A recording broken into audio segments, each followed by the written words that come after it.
Pittman. Welcome to Ask Dr. P. We've had some of Dr. Pittman's students ask him some questions about neuroscience, so let's get right into it. The first question is, why does my vision fade out when I stand up too fast or see stars? Well, that's a great question. And that's something that we will talk about when we talk about the sensory systems and we talk about vision. But if you'll remember from last week's lecture, I said that the brain was very greedy and hungry and that it uses a lot of our cardiac output and a lot of our oxygen. And the vision system is, of the systems in the brain, one of the most needy of energy. It needs a lot of energy. And so when we have a slight drop in blood pressure or we reduce the oxygen flow to the brain, the visual system is one of the first places that gets affected. And that's why you feel lightheaded and may have some visual effects when you stand up. Great answer. So now we have our next question. How sensitive is the brain? In TV shows like Grey's Anatomy, they show doctors probing parts of the brain with instruments, but there is no damage done. Is this realistic, or would the brain be damaged? Well, that's a great question. And often we see things in movies and in TV shows that really doesn't match up with the medical truth. Now, in this case, there are two parts of this. Okay? One, it's sort of correct in the sense that the brain has no receptors for pain. And so touching the brain or manipulating the brain does not register any kind of pain sensations. And often when brain surgery is done, the patients are alert and responsive to make sure that they're not damaging part of the brain. Now, with that said, you can't just go in there and poke around and stick things in the brain without potentially causing damage. So if you can take a very sharp, small object that could gently slide in between the neurons and not cause damage, then that's the sort of thing that they do when they do brain surgery. Now, also when they're doing brain surgery, the patient is actively being scanned with x-rays and sometimes with CAT scans to make sure that where they're sticking the instruments is in the correct place and not going to cause damage. Because remember, the brain is just a bunch of neurons connected by glial cells. And so, yes, you have to be very careful when you're poking around in there, and you can't just go in and start poking the brain. That would be a bad idea. Okay, our next question is, how far away are we from being able to take people's dreams and projecting them outward so it can be viewed on a screen? Well, that's the stuff of science fiction. We are nowhere near that. In fact, we will talk in Chapter 9 about sleep and wakefulness and dreaming. And dreaming actually plays a role in learning and memory, and we'll talk about that. But we know very little about sleep and dreaming in general. It's one of the places in neuroscience that has yet to be fully explored and understood. So this idea of somehow reading brain activity and then being able to project it outward is stuff of science fiction right now. We're a long way away from that. Okay, so this next question is, can neuroscience be used to determine if someone is lying or telling the truth? That's a great question, and do you know what? Our government has been asking that question pretty much for the last 10-15 years. They have been trying to use different versions of MRI scanning, trying to identify centers in the brain that may be active when people are lying, and the answer to that, the short answer is no. No, we cannot. In fact, polygraph tests, which you will actually do a galvanic skin response and heart rate test in your second lab that you do after the sheep brain neuroanatomy, is what they currently use to try and detect if someone's lying. They're very unreliable, and that's why they're not allowed in the court of law as evidence. And we are very far away from trying to identify a lie center in the brain or some way of looking at brain activity and identifying if someone's lying or not. So, correct answer to that is no, you cannot look at the brain and tell if someone's lying. Okay, this student asked two questions. They asked very good questions, and I've always wondered about this first one. What's going on in your brain when something is on the tip of your tongue, but you can't quite recall it? Oh, that's a great question. So what we know about how our brain works and how memory works and even how decision making works is that there's a threshold of brain activity that you have to cross, and when you cross that threshold, then the thought becomes aware in our consciousness. And if you're below that threshold of brain activity, then it's in what we would call our unconscious or subconscious, and we're not aware of it. So for instance, if we look at brain activity and we ask people questions, as if they're difficult questions and maybe they know some of the answers and they don't know some of the answers, often when they don't know the answer, their brain activity does not get high enough. And when they do know the answer, we see this spike in brain activity that gets high enough, and we would assume that that increase in brain activity is what allows them to know the answer. So, in response to your question, when someone's on the tip of your tongue, it's almost as if the brain activity is almost there. You can almost recall that thought or that name, but it's not quite at that threshold yet. And often, when we stop thinking about it, we have what is called insight, and that brain activity reaches that threshold. So somehow maybe when we're consciously trying to think about it, we're inhibiting that activity a little bit, and when we quit inhibiting it, trying so hard, it just pops into our brain. Okay, and the second question they asked is there any science behind listening or absorbing information subconsciously in your sleep? Another good question. Again, sleep. Don't know a whole lot about it. There's some research that says that cues during sleep may help our memory. There's other research that says probably not. One study that I'm thinking of, they actually had a clock ticking while people were learning complex math problems. And then that night, while they slept, half of the people, they had the clock ticking while they slept, and half of the people they didn't. And the people that had the clock ticking while they slept seemed to perform better the next day on the math problems. So studies like that suggest that, but I don't know if it would really be worth recording all of your lectures and then playing them back while you sleep. I don't know that that would actually help you learn. Okay, this student was curious about whether being left-brained or right-brained holds significance or not. Oh yes, this is one of the big myths in neuroscience. Now we get into some neuroscience myths. Left brain, right brain.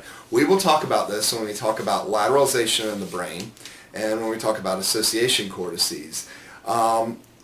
Yes, this myth is based in some science that things like language in 90% of people is located only on the left side of the brain. But it's not really founded that, okay, you're an analytical thinker, therefore you're left-brained, or you're a creative person and therefore you're right-brained. We use our whole brain, unless you have your corpus callosum cut, and we will look at a video of a person who does have a different left and right brain because their corpus callosum is cut. But as long as you're an intact, healthy human being, you're using your whole brain all the time, hopefully. Okay, this is another question about right brain and left brain. The concept of right-brainedness and left-brainedness, is it a real thing? To what extent does this affect us? So as I just mentioned, not really a real thing. To what extent does it affect you is the extent that you let it affect you. So if someone tells you you're a right-brained person, you're very creative, and you're not very good in math and language, then that can become a self-fulfilling prophecy, and that's really psychological, not neurological. So as long as you believe that you have capabilities, you do.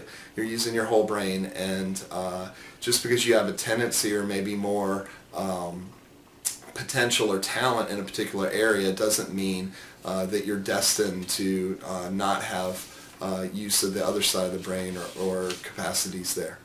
That's a very good answer. And this next question is, what are the biggest myths that are about neuroscience? Biggest myths about neuroscience. Well, the right brain, left brain, that's a pretty big myth that's out there. Another really big myth that's out there is that we only use 10% of our brain. You will learn very quickly that we use all of our brain and not 10% of our brain. So I think those are probably the two biggest myths that are out there about the brain. I'll tell you another myth. Another myth is that we know a lot about neuroscience. And we do. We know a lot. But the amount of information we know compared to how much we don't know is probably similar to the amount of information we know about the universe and the amount of information that we don't know about the universe. Okay, this kind of goes back on the one that you just answered. And this student said, do people only use 10% of their brains? Well, I hope not. Because if you're only using 10% of your brain, you're probably deaf, blind, can't talk, can't move, can't feel anything. We're already talking about big parts of the brain that do just our motor sensory information. Not to mention your whole frontal lobes, which is decision making and emotion. So that, we only use 10% of our brain is a pretty big myth. Now, do we have more brain capacity than most people use? Sure. We have the capacity to learn vast amounts of information and remember things for years that you haven't thought of and store information for long periods of time. So we do have a lot of capacity, but we are using lots of brain activity, way more than 10%. Okay, so this next question says, what causes Alzheimer's disease, and are the myths about exposure to aluminum and other substances true to cause Alzheimer's? Okay, so we're going to talk about Alzheimer's disease when we get to the last section of this course. But what causes Alzheimer's disease is the buildup of amyloid beta plaques in the brain. What causes the buildup of amyloid beta plaques? That's a great question. In some people, genetics causes it. In other people, it could be environmental exposure or trauma to the brain. We're not really sure. But the idea that contact with aluminum or heavy metals causes Alzheimer's disease is probably a very weak link. Now we do know in controlled studies, for instance, if you expose rat brains to heavy metals, that this can cause damage and might cause similar effects of dementia or neurofibrillary tangles, which are also associated with Alzheimer's disease. But the casual contact with aluminum or heavy metals probably should not be crossing the blood-brain barrier, probably should not be affecting your brain in any way. But we'll talk a lot more about Alzheimer's disease at the end of this class. It's very interesting. Okay, this one also mentions Alzheimer's disease. Great. It says, since we generally know which parts of the brain Alzheimer's disease affects, is there any hope in the future of actually curing Alzheimer's or being able to reverse its state once someone already has it? Okay, so there are two parts of that question. One is, can we eventually cure Alzheimer's disease? And I think that there is great hope and promise that we will. As I mentioned, we know that in some people it's genetic, that genes cause the amyloid beta plaque formation. And in those cases, gene therapy, being able to go in and in human beings, not just in animals, turn off genes or replace genes with different genes is something that we're right on the cusp of doing. There's some ethical concerns with doing it in humans, but there are some genetic disorders that this could hold great promise for curing. Another thing that we'll talk about is the potential for an Alzheimer's vaccine, so that our immune system would naturally recognize these bad plaques and clear them and not allow them to build up to a point at which they cause neural death. So that's another way that I think we might be able to cure Alzheimer's disease. Now, the second part of your question is, would we be able to reverse the course once it's already started? And that's a little more tricky. Once you have loss of neurons, the central nervous system, you can't replace them. So any damage that has already been done is irreversible in that sense. Okay, our next question is, how do you qualify to work in neuroscience lab over the summer to attain an experience towards your career choice? That's a great question. There's lots of opportunities to get involved in the psychology department in the different labs. The first thing that you should do is reach out to the individual faculty member and just express interest. Say, hey, I'd like to get involved in your lab. Do you have a project going on? Are you going to have something this summer? Do you have something over interim? Could I do an independent interim and do research in your lab? Could I work with your senior thesis group and learn about the research that you're doing? And you'll find that the psychology faculty are very open to having people come in and work in their labs. So if you're interested in doing neuroscience with me, just send me an email or talk to me after class and I'll be happy to talk to you about opportunities. Okay, the next question is, What do you do in neuroscience seminars here at Wofford? Oh, the neuroscience seminar is part of the program in neuroscience, but it's not limited just to students that are completing the program in neuroscience. So the neuroscience seminar meets once a week for 1 hour. We read a primary research literature and we talk about that paper over lunch. Each week someone is designated as the discussion facilitator, and that person's responsible for getting people to talk about the paper, to talk about the research findings, talk about what those research findings mean. And so really it's we practice reading and understanding primary literature. Okay, and here we have our last question. What are careers in neuroscience field? What are some? What are some careers? Well, you can be a professor. I think it's a pretty good occupation. But you can also do research. You can work for different types of companies that use neuroscience, like pharmaceutical companies or bioengineering companies or genetic companies. So there is definitely business applications for neuroscience as well as research. There's opportunities to go into administration. So you could, for instance, work at the National Institutes for Health or the National Science Foundation. And so there's lots of different opportunities in neuroscience, not to mention medical careers, neurology, all of that as well. Well, thank you, Dr. V, for being here today, and thank you for all of your wonderful questions, and hope you have a great day. Bye.